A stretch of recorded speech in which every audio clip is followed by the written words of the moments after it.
Study OS रे आपण माननकु स्वागत। रिसेंटली न्यूज रे आपण माने देखुथिबे भारतर प्रधानमंत्री नरेंद्र मोदी इजराइल को विजिट करिथिले एवं नरेंद्र मोदींकर एही विजिट को गोटे ऐतिहासिक विजिट माना जाउची एवं सही विजिट माध्यम रे भारत एवं इस्राएल रो जो संपर्क अछि एही संपर्क आउरी निबिड़ होईची एवं एही संपर्क को इजराएल रो भारत रो प्रेम बोली कहा जाउची। सो आमे एही वीडियो रे इजराएल एवं भारत मध्य रे जो संपर्क काहेकि निबिड़ होईची एवं रिसेंट विजिट रे कौन कौन हेइथिला एवं आगामी भविष्यत पई इजराएल एवं भारत कौन आभिमुख्य स्थापन करिसंती जानिबा। सो प्रथमे जानिबा काहेकि कहा जाउची इजराएल रो भारत प्रति प्रेम। प्रथमे जदि देखिबा डिफेन्स पार्टनरशिप रक्षा सहयोग। सो एही क्षेत्र रे जदि आमे गोटे कंपेयर करिबा इंडिया एवं इजराइल मध्य रे इजराइल रो चारिपटे सीरिया, टर्की, इजिप्ट, जोर्डन एवं एपटे साइड रे पैलेस्टाइन रो हमास ग्रुप एगुडा को सब अछंती एवं सही इजराइल कंटिन्यूअस बेसिस रे निजको डिफेन्स माध्यम रे बहुत स्ट्रांग करिछि डिफेन्स फील्ड रे एवं सही कॉन्टेक्स्ट रे जदि आमे इजराइल एवं इंडिया मध्य रे जदि आमे गोटे कंपैरिजन करिबा देन दुई जण जाको similar situation similar security face करूचंती। तो सही कॉन्टेक्स्ट रे भारत सबु बेले रक्षा माध्यम रे मींस डिफेन्स पार्टनरशिप रे बहुत गुडिये मिसाइल्स एवं बहुत गुडिये डिफेन्स सिस्टम आमे सबु बेले परचेज करूचे इजराइल रो। तो सही डिफेन्स पार्टनरशिप रे भारत एवं इजराइल मध्य रो संपर्क बहुत भलो अछि। देन द्वितीय कथा इजराइल रो साइड रे मेडिटेरियन सी आपण माने देखुथिबे। सो सही मेडिटेरियन सी रो पानी को समुद्र पानी को से माने यूज करूचंती डिसैलिनेशन प्रोसेस रे। सो डिसैलिनेशन प्रोसेस रे कोन हुए ना समुद्र पानी को से माने फिल्टर करिके कृषि रे यूज करंती एवं अन्यान्य दैनंदिन जीवन रे यूज करंती। जेहेतु भारत रे मध्य जल समस्या देखा जाउची तो सही क्षेत्र रे एग्रीकल्चर रु आरंभ करिकी जल समस्या किंबा जलर जो विभिन्न प्रकार इनोवेशन रे इजराइल एवं भारत परस्पर को सहाय्य करिसंती। जदि एग्जांपल नबा ड्रिप इरिगेशन जोटे कि कम पानी को यूज करिकी केमिति आमे भलो कृषि काम करि परिबा सेटा इजराइल एवं भारत मध्य रे सब बेले एही प्रकार संपर्कर यूज हेइची एही टेक्नोलॉजी को यूज करा जाइची। जदि देखिबा भारत एवं इजराइल मध्य रे विभिन्न प्रकार सेंटर ऑफ एक्सेलेंस मध्य स्थापन करा जाइछि। तृतीय देखिबा भारत प्रति कोन रहिछि भलो संपर्क टेक्नोलॉजी एवं स्टार्टअप। जदि इजराइल को देखिबा इजराइल को कुहा जे स्टार्टअप नेशन। सो से माने ऑलरेडी स्टार्टअप दुनिया रे बहुत आगरे अछंती। जदि आमे सही कॉन्टेक्स्ट को यूज करिबा भारत रे मध्य एआई रो जरूरी अछि, साइबर सिक्योरिटी पई जरूरी अछि एवं रिन्यूएबल एनर्जी पई जरूरी अछि।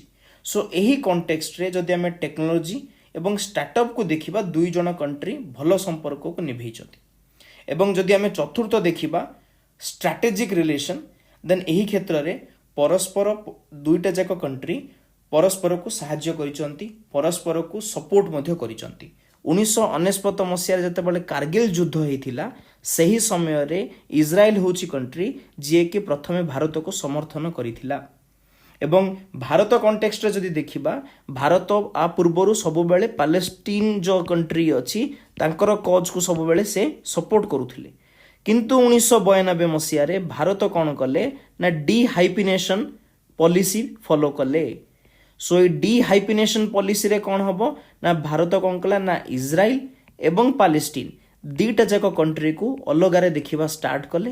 पैलेस्टाइन मानकर जो लोक मानकर समस्या अछि ताकू मध्ये सपोर्ट कले ता सहित इजराइल सहित विभिन्न प्रकार साहाय्य सहयोग रे आगो को बढ़िले। सो एही प्रकार जो स्ट्रैटेजिकली आमे जो डिप्लोमेटिक आमे सपोर्ट देले सेटा परवर्ती समय रे इजराइल रो मन रे भारत प्रति गोटे सम्मान जागृत हला एवं सेटा संपर्क को निबिड़ कराई देला। देन जदि देखिबा वर्तमान जते बेले भारतर प्रधानमंत्री नरेंद्र मोदी गले एवं इजराइल रो जो पार्लियामेंट अछि ताको नेसेट कुआ जाउची सेठी से भाषण देले। भाषण देबा परे तांको कोन करा गला ना स्वतंत्र पुरस्कार दिया गला एवं सही पुरस्कार रो ना होची speaker of the Knesset medal ये होची गोटे प्रकार हाईएस्ट पार्लियामेंट्री ऑनर जोटा कि इज्राइल रे दिया जाए। ठीक अछि। एवं सेठी कोन हला ना इज्राइल रो पार्लियामेंट रे प्रधानमंत्री को हमर से माने सम्मानित कले एवं यही जो स्पीकर ऑफ द नेसेट मेडलटा तांको मिलिला सेठी बहुत कम लोक अछंती सी एवं जदि देखिबा मोदी जी होचंती प्रथम विदेशी नेता जहां को स्पीकर ऑफ द नेसेट मॉडलटा मिली। सो यही जो सम्मानटा भारत एवं इस्राएल मध्य गोटे डिप्लोमेटिक सहित गोटे स्ट्रैटेजिक रिलेशन को बढ़ाइबारे साहाय्य करिवो। सो यही जो विजिट हेइथिला सेही विजिट रे कोन कोन डील हेइची कौन कौन एमओयू होईची चलंतु जानिबा। जदि आमे डिफेंस कोऑपरेशन को देखिबा भारत एवं इज्राइल दुई जण जाक डिफेंस प्रोजेक्ट रे गोटे जॉइंट डेवलपमेंट पई जॉइंट प्रोडक्शन करेबे मिसिकी से माने प्रोड्यूस करेबे विभिन्न प्रकार डिफेंस टेक्नोलॉजी ता सहित जहाँ भी किछि टेक्नोलॉजी प्रोड्यूस करेबे इज्राइल कौन करिवो भारत को से टेक्नोलॉजीटा ट्रांसफर करेबो सो दैट कि आमे परवर्ती समय रे से टेक्नोलॉजी को निज घरे मीन्स आमे भारत रे ही प्रोड्यूस करै परिबा। ता सहित तो वर्तमान भारत एवं इज्राइल डिफेंस क्षेत्र रे आ बायर सेलर किना बिकार काम न करिकी बहुत आगो को बढ़ी छे आमे एवं एही प्रकार आमे गोटे सांग भली प्रोडक्शन करिबा। देन एहा व्यतीत जदि देखिबा मेमोरेंडम ऑफ अंडरस्टैंडिंग रे भारत एवं इज्राइल 16टा एमओयू साइन करिसंती जोटा कि विभिन्न प्रकार डिफेंस प्रोजेक्ट टेक्नोलॉजी एआई एवं स्ट्रैटेजिक कोऑपरेशन रे दुईटा जाक कंट्री साहाय्य करिसंती मीन्स परस्पर को साहाय्य करिवे। एवं जदि देखिबा भविष्यत रे रिसर्च एंड डेवलपमेंट पई एवं आर्टिफिशियल इंटेलिजेंस पई दुईटा जाक कंट्री परस्पर को साहाय्य करिवे। सो एही परि भाबरे जदि आमे देखिबा एटा कंप्लीटली मीन्स लोक मानन को जणा पड़िला। एमिति भी बहुत गुड़िया टॉपिक अच्छी जोटा कि लोक मानन को जणा नहीं बट मीडिया रे तो बज हुए। सो यही जगह देखिबा कौन कौन अच्छी ना गोटे होची आयरन डोम आपण माने देखिथिबे जेतेबेले इज्राइल उपरे विभिन्न प्रकार हमास जो टेररिस्ट ऑर्गेनाइजेशन अच्छी से जेतेबेले कंप्लीट अटैक करूथुला मिसाइल माध्यम रे सही मिसाइल को न्यूट्रलाइज के करूथुला काउंटर मिसाइल सही मिसाइल होची इज्राइल रो आयरन डोम रो पार्ट। सही आयरन डोम रो जो डिफेंस पार्ट अच्छी जोटे कि आमे एंटी मिसाइल यूज करूचे सही टेक्नोलॉजी को भारत निज पाखु को आनिबा पई कथावार्ता चलीची बट ताकू जन सम्मुख को अणा जाई नाही। एवं देखा जिवो विभिन्न प्रकार मिसाइल ड्रोन एवं एयर डिफेंस सिस्टम को नेकी भारत एवं इज्राइल मध्य रे अराउंड $8 बिलियन रु $10 बिलियन रो प्रोजेक्ट आगो को आसी पारे। एवं जदि देखिबा इज्राइल पाखरे आउ गोटे टेक्नोलॉजी अच्छी जोटे कि धरि निया जो गोटे जाउची लाइक जेट जाउची एवं आउ गोटे जेट मध्य रे कोन हला ना एई जगह रे आरो फ्यूल सरीबा ऊपर लागिला देन द्वितीय गोटे जेट जाय कि सेठी गोटे मिड एयर रे आकाश मध्य रे कोन हबो ना फ्यूल को भर्ती करि परिबो से प्रकार मिड एयर रिफ्यूलिंग टैंकर गोटे प्रोजेक्ट अछि सेठी मध्य ताकू नै कि मध्य इंडिया इज्राइल मध्य रे कथावार्ता चलीछि।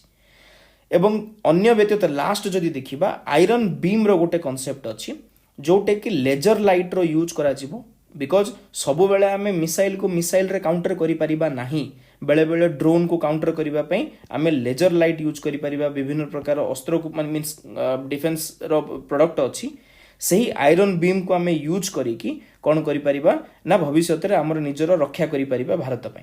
तो यही आयरन बीम उपरे मध्य विभिन्न प्रकार चर्चा चलीची आमे इंडिया एवं इज्राइल मध्य रे।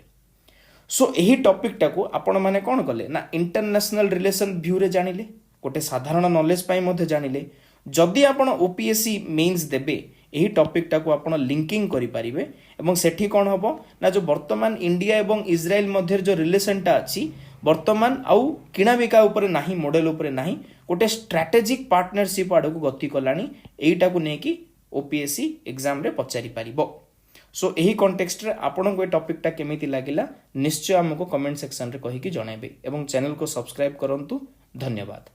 आपणकर ओएस प्रिपरेशन रे जदि आपण चाहुचंती गोटे डेडिकेटेड ऐप एवं वेबसाइट आउ विलंब करंतु नहीं स्टडीओएस आनिची ओएस एस्पिरेंट मानक पई गोटे डेडिकेटेड ऐप ता सहित गोटे डेडिकेटेड वेबसाइट आपण प्ले स्टोर रे स्टडीओएस टाइप करंतु आपण पाई जिवे स्टडीओएस ऐप एवं www.studyos.in को आपण लाइक टाइप करंतु आपण वेबसाइट पाई जिवे। एठी आमे डेली बेसिस रे as a part of free initiative current affairs सहित डेली फ्री टेस्ट एमसीक्यू आपन को दौचु विथ आंसर जोटा कि आपणकर प्रिपरेशन रे बहुत बड़ हेल्पिंग हैंड हो पारिबो। ता सहित आपण बहुत गुडी फ्री नोट्स पाई परिबे आपण वेबसाइट रे पॉकेट नोट्स पाई परिबे जोटा कि एग्जाम पई आपण रिवीजन रे सहाय्य होबो।